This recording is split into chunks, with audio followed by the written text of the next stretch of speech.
తలకోనకు వెళ్లే భక్తులపై ఏనుగుల దాడి, ముగ్గురు మృతి, ఇరువురికి తీవ్ర గాయాలు. దారి తప్పి అడవిలో వెళ్లిన భక్తులు హాని తలపెడతారని గ్రహించి భయంతో దాడి చేసిన ఏనుగులు అంటున్న స్థానికులు. వివరాలను పరిశీలిస్తే అన్నమయ్య జిల్లా రైల్వే కోడూరు నియోజకవర్గం ఓబులవారిపల్లి మండల కేంద్రానికి సంబంధించిన వైకోట గ్రామం నుంచి శ్రీ శ్రీ శ్రీ నీలకంఠ గుండాలేశ్వర స్వామి వారి దేవస్థానమునకు దిగు ప్రాంతం నుంచి తలకోనకు వెళ్లే విధంగా రెండు రహదారులు కలవు.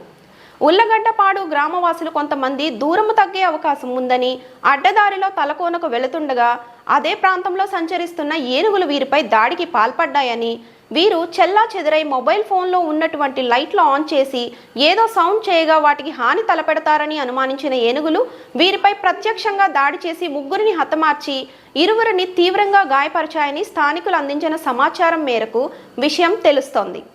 ఫారెస్ట్ అధికారులు ఎవరికీ పర్మిషన్ ఇవ్వలేదని, వీరు ఏనుగులు బాయి దగ్గర ఉన్నటువంటి గేట్ మూసివేసి ఉండగా మరొక రహదారిలో వెళ్లడమే ఈ ప్రమాదం జరిగేందుకు చోటు చేసుకుందని కొంతమంది స్థానికులు చర్చించుకోవడం ఓ ముఖ్య విషయంగా చెప్పుకోవచ్చు. గాయపడిన వారికి చికిత్స నిమిత్తం హాస్పిటల్కు తరలించి మృతి చెందిన వారిని పోస్టుమార్టం నిమిత్తం కోడూరు ప్రభుత్వ ఆసుపత్రికి తరలించారు. మృతి చెందగా గాయపడిన వారి వివరాలతో పాటు సంఘటనకు సంబంధించిన పూర్తి వివరాలపై సంబంధిత శాఖల అధికారులు, ఉన్నతాధికారులు ఏ విధంగా స్పందించబోతున్నారో, ఏ విధమైన సమాచారం అందిస్తారో మళ్ళీ ప్రచారం అయ్యే వార్త ద్వారా తెలుసుకుందాం. అంతవరకు సెలవు, నమస్కారం.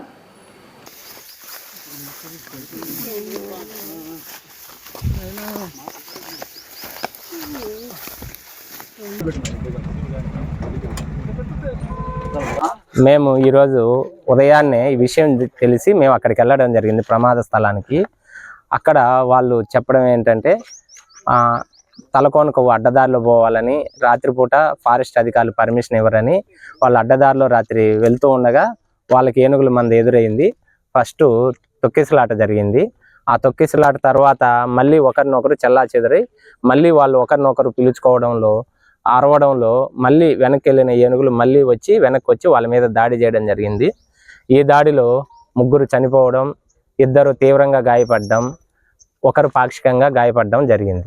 వీళ్ళంతా బుడిగుంటపల్లి రైల్వే కోడూరు మండలం బుడిగుంటపల్లి పంచాయతీ కన్నిగుంట ఎస్టీ కాలనీకి, అలాగే బుడిగుంటపల్లి మాదిగవాడికి చెందిన వాళ్ళు అని తెలియడమైంది. వీళ్ళలో చిన్నపిల్లలు ఏమైనా ఉన్నారా? ఆ తీవ్రంగా గాయపడిన వాళ్ళలో ఒక అమ్మాయి 13 నుంచి 15 సంవత్సరాల బాలిక, ఆ బాలికతో పాటు ఒక ఆయన, ఇద్దరు ఆ ఏనుగుల్లోంచి సురక్షితంగా భయపడ్డారు సమయస్ఫూర్తితో. ఏనుగుల దాడిలో మరణించిన వారు ఎంతమంది? ముగ్గురు. వాళ్ళలో ఒక స్త్రీ, ఇద్దరు పురుషులు. గాయపడిన వాళ్ళు ఇద్దరు. గాయపడిన వాళ్ళలో ఎవరికైనా ప్రమాదం ఏ విధంగా సంభవించిందంటారు? ఆ తొక్కిసలాటలోనే వాళ్ళకి తీవ్రంగా గాయపడడం జరిగింది.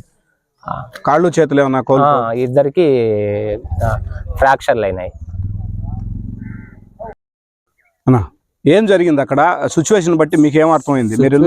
ఏం జరగలేదండి. మామూలుగా రెగ్యులర్ గా మా గుండాలకోన పోయే రోడ్ అయితే బస్సులు, వెహికల్ పోయే కాడ ఫారెస్ట్ వాళ్ళు అక్కడ బంద్ చేస్తారు. కానీ నైట్ అయితే ఎవరు చెప్పినా వాళ్ళు పర్మిషన్ ఎవరు కాబట్టి నైట్ బంద్ చేస్తారు. వాళ్ళు అర్లీ మార్నింగ్ 5 గంటలకు ఓపెన్ చేస్తారు. అయితే వీళ్ళు పోయేవాళ్ళు తలకోన పోతున్నాం కదా అనే ఉద్దేశంతో రైల్వే కోడూరు నుంచి బాలెటిపల్లి దాకా వాళ్ళకు వెహికల్ వచ్చి ఆ నుంచి నడిచిపోయేదానికి వాళ్ళకు 30 మెంబర్స్ పోతా ఉన్నారు. కానీ ఏనుగులు అనేటివి అడవిలో ఎప్పుడూ ఉన్నాయి, ఈరోజు కొత్తగా ఉండేటేం కాదు. అవి ఇక్కడ నుంచి ఒక ప్లేస్ నుంచి ఇంకో ప్లేస్ పోయేదానికి అవి నైట్ మార్గంలో అవి ప్రయాణం చేస్తూ ఉన్నాయి. వాళ్ళు నైట్ మార్గంలో ప్రయాణం చేశారు. కానీ ఏనుగులు ఉన్న కాడికి వాళ్ళు వచ్చేటికి రహదారి లేదు. వాళ్ళు కాలినాటకలో పోతూ ఉంటే ఈ పాటికి ఇగిపోతూ ఉంటే అన్ఎక్స్పెక్టెడ్గా ఇద్దరు ఆడ క్లాస్ అయినారు. కాబట్టి వీళ్ళు మామూలుగా వీళ్ళు మురుడుగా దాన్ని అవి డబ్బాయితో కొడితే పరిగెత్తాయని అలికేజ్ చేశారు. అలికేజ్ చేసిన దానివల్ల మా మీద వచ్చి ఆడబడుతుందా అని అవి వచ్చి వీళ్ళ మీద దాడి చేసినాయి. దాడిలో ముగ్గురు చనిపోయినారు, 2 దెబ్బలు తగిలినాయి. అంతేగాని గుండాల నీలకంఠేశ్వర స్వామి టెంపుల్ పోయే దానికి సంబంధం లేదు. దానికి ఆడికి 1 కిలోమీటర్ ఉన్నది మధ్యలో అంటే ఇట కోడూరికి ఇట మా గుండాల నీలకంఠేశ్వర స్వామి పోయే టెంపుల్ మధ్యలో 1 కిలోమీటర్ మధ్యలో ఒక ఏరు ఉన్నది. ఆ ఏరు మధ్య మార్గంలో జరిగింది. అంతేగాని ఇది ఇట వైకోట గుండాలు కొనబోతా ఉండే జరిగింది అనేది ఊరికనే తెలియని వాళ్ళు. వైకోట గ్రామస్తుడిగా నేను స్పాట్లో పోయినాను, మొత్తం చూశాను. కాబట్టి నాకు తెలిసే సమాచారం అది, వాళ్ళు చెప్పిన సమాచారం కూడా అదే. అన్న వాళ్ళు ఎంచుకున్న దారి కరెక్ట్ కదంటారా? వాళ్ళు తెలియదు. వాళ్ళు దారి అంటే మనం ఏదో టార్గెట్ చేసుకొని పోతాం. ఇప్పుడు ఈ రోజుల్లో తలకోనకు అడవిలో నడిచిపోతా ఉంటే వాళ్ళు ఎంచుకునే మార్గం కరెక్ట్ అంటారా? ఎట్లా కరెక్ట్ అవుతుంది? కరెక్ట్ కాదు. పోదాం అనేటువంటి వాళ్ళ సెల్ఫ్ కాన్ఫిడెన్స్ తో నడిచిపోతున్నాం, మన పెద్దోళ్ళు పోయినారు కదా, మన తాతగారు పోయినారు కదా, మనం కూడా పోదాం అనేటువంటి, అంటే వాళ్ళు కూడా తప్పులేదు. వాళ్ళు ఒక సెల్ఫ్ పోదాం, నడిచిపోదాము, పోతే బాగుంటుంది, అన్నం కట్టుకుని హ్యాపీగా పోదాం అని వాళ్ళు బయలుదేరినారు. పాపం వాళ్ళకు ప్రకృతి వాళ్ళు అది విక్రయించింది కాబట్టి ప్రకృతి దాన్ని మనం ఏం చేయలేం. దురదృష్టవశాత్తు వాళ్ళు మరణం జరిగింది. కానీ మరణం అనేదానికి వైకోట ప్రజలు, మా సర్పంచ్కి అయితేమి, మాకు అందరు కూడా తీవ్రమైన మనోబాధం కలుగుతుంది. కారణం ఏంటంటే వైకోట అడవి అనేది దాంట్లో జరిగింది, అంటే మా మార్గంలో జరిగింది కాబట్టి మాకందరు బాధగా ఉండడం జరిగింది. అంటే మా మార్గంలో జరిగింది కాబట్టి మాకందరు బాధగా ఉంది. కానీ మా బాధ్యత మేము పోయేసి అడిపోయి సర్పంచ్ మేము అందరం పోయి వాళ్ళకి చూసుకొని వచ్చినాం. ప్రకృతి మానవుడు చేసే పని చేస్తున్నాము. కానీ డిఎఫ్ గారు చనిపోయిన వాళ్ళకు 10 లక్షల రూపాయలు ఇమిగ్రేషన్ కూడా అప్పుడే చెప్పేసినాడు. వాళ్ళ నేమ్స్ తీసుకున్నారు. 10 లక్షలు ఫారెస్ట్ వాళ్ళకు ఒక కుటుంబానికి 10 లక్షలు డబ్బులు ఇస్తున్నారు.